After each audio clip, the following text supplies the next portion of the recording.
పూరా local.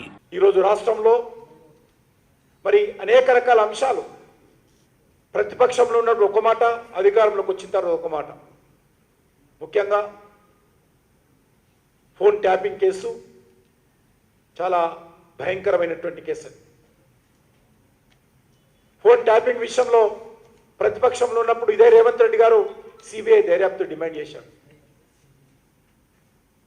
Bharatiya Janata party ఆఫీసులో పనిచేసేటువంటి సిబ్బంది యొక్క ఫోన్ కూడా ట్యాప్ చేయడం జరిగింది. ఈరోజు భారతీయ జనతా పార్టీ నాయకుల ఫోన్లు ట్యాప్ చేయడం జరిగింది. భారతీయ జనతా పార్టీ కార్యాలయంలో పనిచేసేటువంటి సోషల్ మీడియా టీం యొక్క ఫోన్ నెంబర్స్ కూడా ట్యాప్ చేయడం జరిగింది.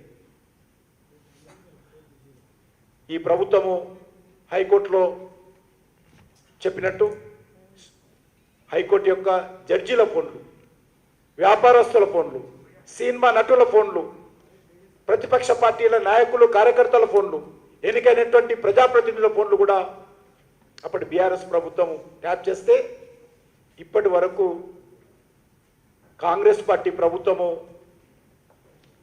మరి వ్యవహారం చూస్తూ ఉంటే నేను కొట్టినట్టు చేస్తా, నువ్వు ఏడ్చినట్టు చెయ్యన్నట్లుగా ఈరోజు కాంగ్రెస్ పార్టీ బీఆర్ఎస్ పార్టీ వ్యవహారం ఉంది. రెండు కలిసి నాటకాలు ఆడుతూ ఉన్నారు. ఈరోజు మనకు వస్తున్నటువంటి సమాచారం ప్రకారము కాంగ్రెస్ పార్టీ బీఆర్ఎస్ పార్టీ ఒక అండర్స్టాండింగ్ వచ్చారు. ఈ రాష్ట్రంలో ఏదో రకంగా భారతీయ జనతా పార్టీని అడ్డుకోవాలంటే మరి మనం ఏదో రకంగా నాటకాలు ఆడాలనే విధంగా ఒక అండర్స్టాండింగ్ వచ్చి వాళ్ళు కుట్రలు చేస్తున్న విషయం మనం చూస్తూ ఉన్నాం. ఖచ్చితంగా ఈ రెండు పార్టీల యొక్క నిజస్వరూపం మనం ప్రజల ముందు పెట్టాల్సినటువంటి అవసరం ఉంది. ఏదైతే బీఆర్ఎస్ పార్టీ టైంలో జరిగినటువంటి అవినీతి ఉందో, అక్రమాలు ఉన్నాయో, అధికార దుర్వినియోగం ఉందో, వీటన్నిటి పట్ల కూడా మనం ఎప్పటికప్పుడు ప్రజల దృష్టి తీసుకెళ్లాల్సిన అవసరం ఉంది. ప్రజలను చైతన్యం చేయాల్సిన అవసరం ఉంది. కాంగ్రెస్ పార్టీ వైఫల్యాలను ఎండగట్టాల్సినటువంటి అవసరం ఉంది. కాంగ్రెస్ పార్టీ 6 గ్యారంటీలు కానీ 420 సబ్ గ్యారంటీస్ కానీ ఎప్పటికప్పుడు అడగాల్సినటువంటి అవసరం ఉంది. ఆ దిశలో మనం కార్యాచరణ ప్రణాళిక రూపొందించుకొని ముందుకెళ్ళాలి. ఇప్పటికే మనము విజయవంతంగా మండల కమిటీలు పూర్తి చేసుకుంటున్నాం. మండల కమిటీలో వచ్చినటువంటి కొత్త రక్తము, నూతన నాయకత్వం పార్టీ సిద్ధాంతాల పట్ల అవగాహన కల్పించి రానున్న రోజుల్లో మన మండల కమిటీలు, జిల్లా కమిటీలు పోరాటాలకు సిద్ధం కావాల్సినటువంటి అవసరం ఉంది. ఉద్యమాలతో ముందుకెళ్లాల్సినటువంటి అవసరం ఉంది. ప్రజల మద్దతు కూడగట్టాల్సినటువంటి అవసరం ఉంది. ఈ యొక్క తెలంగాణ ప్రజల ఆకాంక్షలకు అనుగుణంగా తెలంగాణలో ఒక భారతీయ జనతా పార్టీ ప్రభుత్వం రావాల్సినటువంటి అవసరం ఉంది. ఇది మనం అనడం లేదు.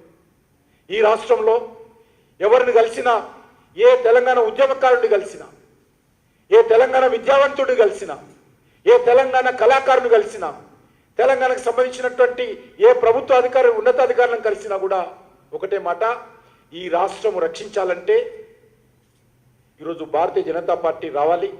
లేకపోతే భారతీయ జనతా పార్టీ ఈరోజు మరి ఖచ్చితంగా ముందుకెళ్లాల్సిన అవసరం ఉంది. నరేంద్ర మోడీ గారి నాయకత్వంలోనే ఈ తెలంగాణలో ఉన్నటువంటి సమస్యల పరిష్కారం దొరుకుతుంది. లేకపోతే తెలంగాణ రక్షించలేమని చెప్తున్నారు. ఈరోజు అప్పుల పాలై ప్రభుత్వ ఉద్యోగస్తులు జీతాలు ఇవ్వలేక ముఖ్యమంత్రి గారు చెప్పినట్టు తెలంగాణ అంటే మిగులు బడ్జెట్ రాష్ట్రం, ధనిక రాష్ట్రం.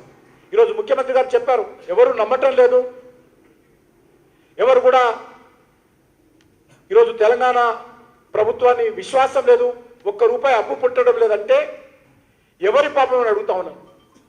ఈ పార్టీల పాపం కాదా?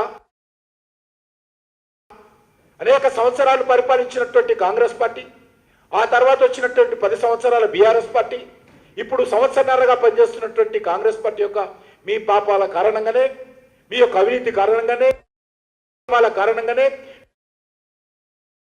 మీ చేతగానితనం కారణంగానే ఈరోజు తెలంగాణ రాష్ట్రము ఈరోజు ఈ రకంగా అప్పుల పాలై మార్కెట్లో ₹1 పుట్టనటువంటి పరిస్థితి, పేద ప్రజల సంక్షేమ కార్యక్రమం అమలు చేయనటువంటి పరిస్థితి, కనీస అభివృద్ధి కార్యక్రమాలు మరి నిర్వహించలేనటువంటి పరిస్థితి ఈ రాష్ట్రంలో ఉంది. కాబట్టి ఖచ్చితంగా తెలంగాణ ప్రజలను సంఘటితం చేసి తెలంగాణ ప్రజల ఆకాంక్షలకు అనుగుణంగా ఈరోజు ప్రతి భారతీయ జనతా పార్టీ కార్యకర్త ముందుకెళ్లాల్సినటువంటి అవసరం ఉంది. దానికోసము మనందరం కూడా ఐక్యమత్యంతో, కమిట్మెంట్తో నరేంద్ర మోడీ గారి నాయకత్వంలో ఈ రాష్ట్రంలో ప్రజలకు విశ్వాసం కల్పించి ప్రజలకు ధైర్యం కల్పించి ప్రజల మద్దతు కూడగట్టి ఖచ్చితంగా ప్రత్యామ్నాయ శక్తిగా మనం ఎదగాలి. దానికోసం మనం అందరం ప్రయత్నించాలి. అందుకోసమే రానున్న రోజుల్లో అనేక కార్యక్రమాలు మండల్ లెవెల్లో వర్క్షాప్స్ నిర్వహించుకోవాలి, జిల్లా లెవెల్లో వర్క్షాప్స్ నిర్వహించుకోవాలి, శిక్షణ తరగతులు ఏర్పాటు చేసుకోవాలి. ఒక కొత్త నాయకత్వం ఈరోజు మోర్చాల ద్వారా మండల స్థాయిలో ఏర్పాటు చేయబెట్టిన మోర్చాల ద్వారా కొత్త నాయకత్వం రావాలి, నూతన రక్తం రావాలి.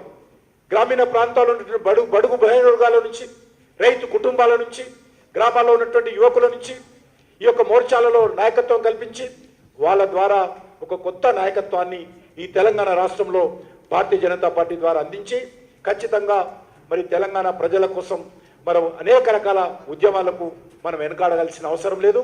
ఈ తెలంగాణ అభివృద్ధి కోసం కేంద్ర ప్రభుత్వం అంకిత భావంతో ప్రయత్నం చేస్తాం.